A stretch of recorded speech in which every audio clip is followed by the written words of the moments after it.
In this video, we will introduce you to one of the best love stories. Do not forget that the purpose of this channel is to teach English through fascinating stories and legends. And also getting to know some of the great works such as Colleen Hoover. Part 1. This book is dedicated to the only person this book could possibly be dedicated to. Taryn Fisher. Thank you for accepting the darkness in people as much as you accept their light. I hear the crack of his skull before the spattering of blood reaches me. I gasp and take a quick step back onto the sidewalk. One of my heels doesn't clear the curb, so I grip the pole of a no parking sign to steady myself. The man was in front of me a matter of seconds ago. We were standing in a crowd of people waiting for the crosswalk light to illuminate when he stepped into the street prematurely, resulting in a run-in with a truck. I lunged forward in an attempt to stop him, grasping at nothing as he went down.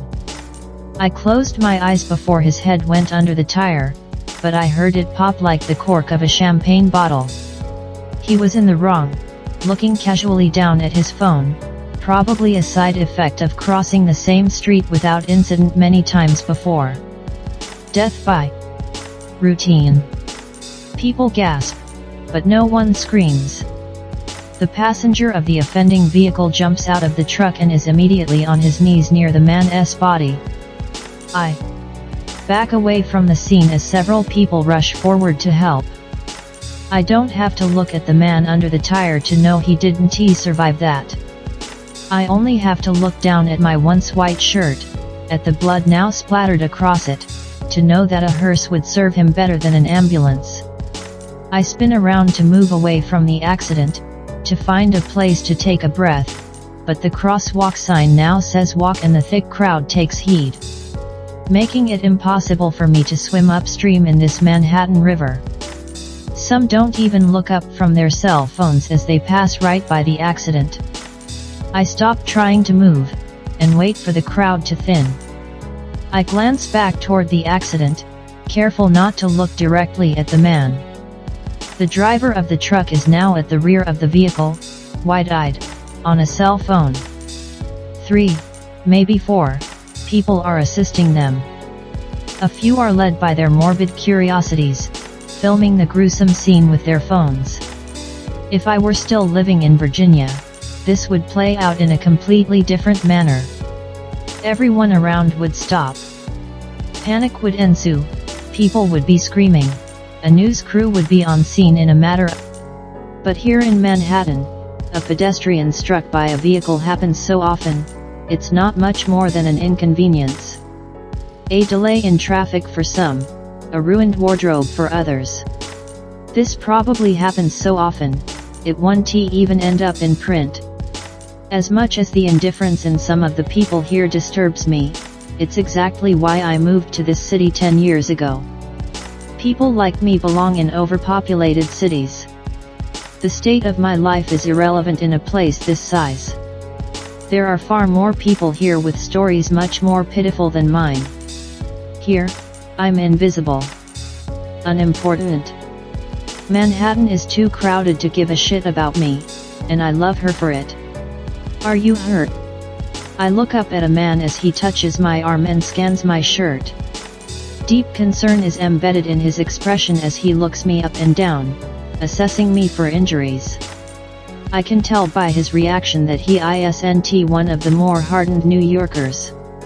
He might live here now, but wherever he is from, it's a place that didn't completely beat the empathy out of him. Are you hurt? The stranger repeats, looking me in the eye this time. No. It's not my blood. I was standing near him when I stopped speaking. I just saw a man die. I was so close to him, his blood is on me. I moved to this city to be invisible, but I am certainly not impenetrable. It's something I've been working on, attempting to become as hardened as the concrete beneath my feet. It hasn't been working out so well. I can feel everything I just witnessed settling in my stomach. I cover my mouth with my hand, but pull it away quickly when I feel something sticky on my lips. More blood. I look down at my shirt. So much blood, none of it mine. I pinch at my shirt and pull it away from my chest, but it sticks to my skin in spots where the blood splatters are beginning to dry. I think I need water. I'm starting to feel lightheaded, and I want to rub my forehead, pinch my nose, but I'm scared to touch myself. I look up at the man still gripping my arm. Is it on my face? I ask him. He presses his lips together and then darts his eyes away, scanning the street around us. He gestures toward a coffee shop a few doors down. They LOL have a bathroom, he says, pressing his hand against the small of my back as he leads me in that direction. I look across the street at the Pantom Press building I was headed to before the accident. I was so close. 15, maybe 20 feet away from a meeting. I desperately need to be in. I wonder how close the man who just died was from his destination. The stranger holds the door open for me when we reach the coffee shop. A woman carrying a coffee in each hand attempts to squeeze past me through the doorway until she sees my shirt. She scurries backward to get away from me, allowing us both to enter the building. I move toward the women's restroom, but the door is locked. The man pushes open the door to the men's restroom and motions for me to follow him. He doesn't lock the door behind us as he walks to the sink and turns on the water. I look in the mirror, relieved to see it isn't as bad as I'd feared. There are a few spatters of blood on my cheeks that are beginning to darken and dry, and a spray above my eyebrows.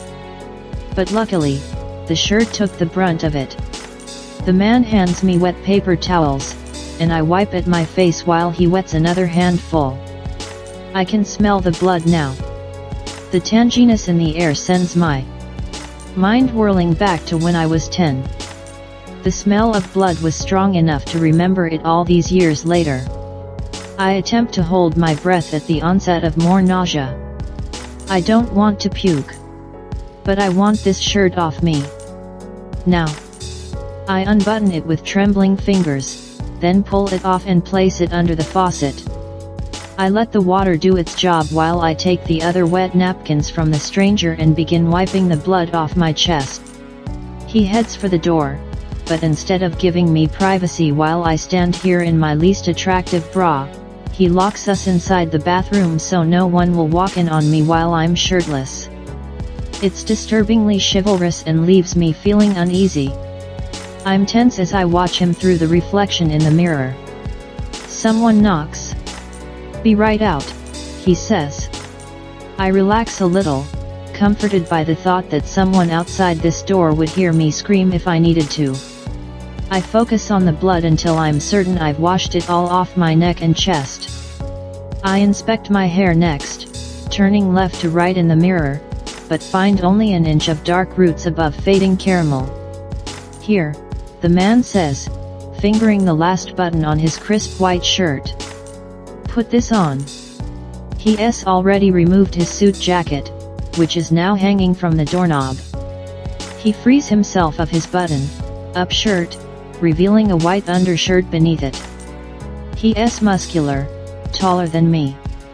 His shirt will swallow me. I can't wear this into my meeting, but I have no other option.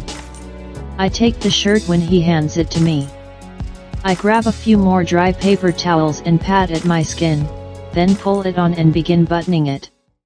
It looks ridiculous, but at least it wasn't my skull that exploded on someone else's shirt. Silver lining. I take my wet shirt out of the sink and accept there's no saving it.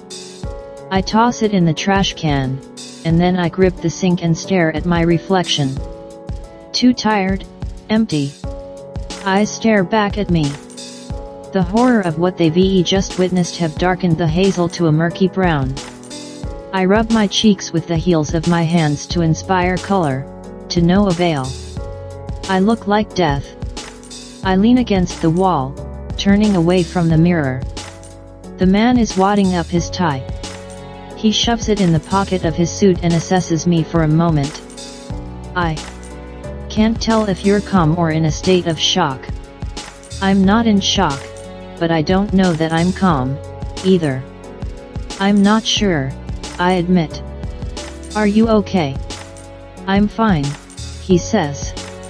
I've seen worse, unfortunately. I tilt my head as I attempt to dissect the layers of his cryptic reply. He breaks eye contact, and it only makes me stare even harder, wondering what he's seen. That tops a man's head being crushed beneath a truck. Maybe he is a native New Yorker. Or maybe he works in a hospital. He has an air of competence that often accompanies people who are in charge of other people. Are you a doctor? He shakes his head. I'm in real estate. Used to be, anyway. He steps forward and reaches for my shoulder, brushing something away from my shirt. His shirt. When he drops his arm, he regards my face for a moment before taking a step back. His eyes match the tie he just shoved in his pocket. Chartreuse. He's handsome, but there's something about him that makes me think he wishes he weren't, almost as if his looks might be an inconvenience to him. A part of him he doesn't want anyone to notice. He wants to be invisible in this city. Just like me. Most people come to New York to be discovered. The rest of us come here to hide. What's your name, he asks. Loan. There's a pause in him after I say my name, but it only lasts a couple seconds. Jeremy, he says. He moves to the sink and runs the water again, and begins washing his hands. I continue to stare at him, unable to mute my curiosity. What did he mean when he said he's seen worse than the accident we just witnessed? He said he used to be in real estate, but even the worst day on the job as a realtor wouldn't fill someone with the kind of gloom that's filling this man. What happened to you, I ask. He looks at me in the mirror. What do you mean? You said you've seen worse. What have you seen? He turns off the water and dries his hands, then faces me. You actually want to know? I nod. He tosses the paper towel into the trash can and then shoves his hands in his pockets. His demeanor takes an even more sullen dive. He's looking me in the eye, but there's a disconnect between him and this moment. I pulled my 8-year-old daughter's body out of a lake 5 months ago. I suck in a rush of air and bring my hand to the base of my throat. It wasn't gloom at all in his expression. It was despair. I'm so sorry, I whisper. And I am. Sorry about his daughter. Sorry for being curious. What about you, he asks. He leans against the counter like this is a conversation he's ready for. A conversation he's been waiting for. Someone to come along and make his tragedies seem less tragic. It's what you do when you've experienced the worst of the worst. You seek out people like you. People worse off than you, and you use them to make yourself feel better about the terrible things that have happened to you. I swallow before I speak, because my tragedies are nothing compared to his. I think of the most recent one, embarrassed to speak it out loud because it seems so insignificant compared to his. My mother died last week. He doesn't react to my tragedy like I reacted to his.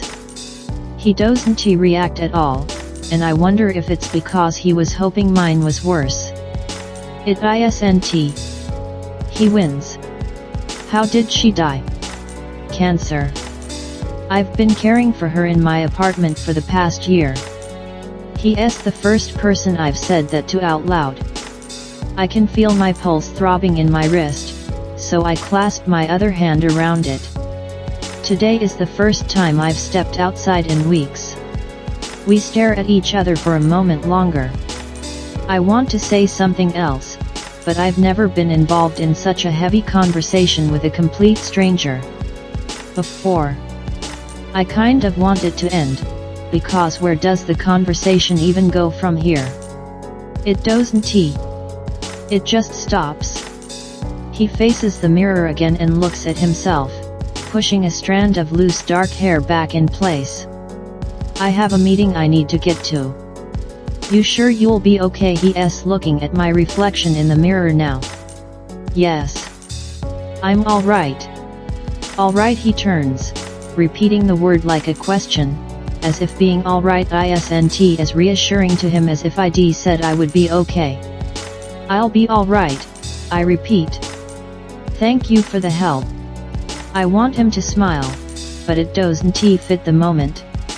I'm curious what his smile would look like. Instead, he shrugs a little and says, alright, then. He moves to unlock the door. He holds it open for me, but I don't exit right away. Instead, I continue to watch him, not quite ready to face the world outside. I appreciate his kindness and want to say more, to thank him in some way, maybe over coffee or by returning his shirt to him. I find myself drawn to his altruism, a rarity these days. But it's the flash of wedding ring on his left hand that propels me forward. Out of the bathroom and coffee shop, onto the streets now buzzing with an even larger crowd. An ambulance has arrived and is blocking traffic in both directions. I walk back toward the scene, wondering if I should give a statement. I wait near a cop who is jotting down other eyewitness accounts. They aren't any different from mine, but I give them my statement and contact information. I'm not sure how much help my statement is since I didn't actually see him get hit. I was merely close enough to hear it. Close enough to be painted like a Jackson Pollock canvas. I look behind me and watch as Jeremy exits the coffee shop with a fresh coffee in his hand. He crosses the street, focused on wherever it is he is going. His mind is somewhere else now, far away from me, probably on his wife and what he'll say to her when he goes home missing a shirt. I pull my phone out of my purse and look at the time. I still have 15 minutes before my meeting with Corey and the editor from Phantom Press.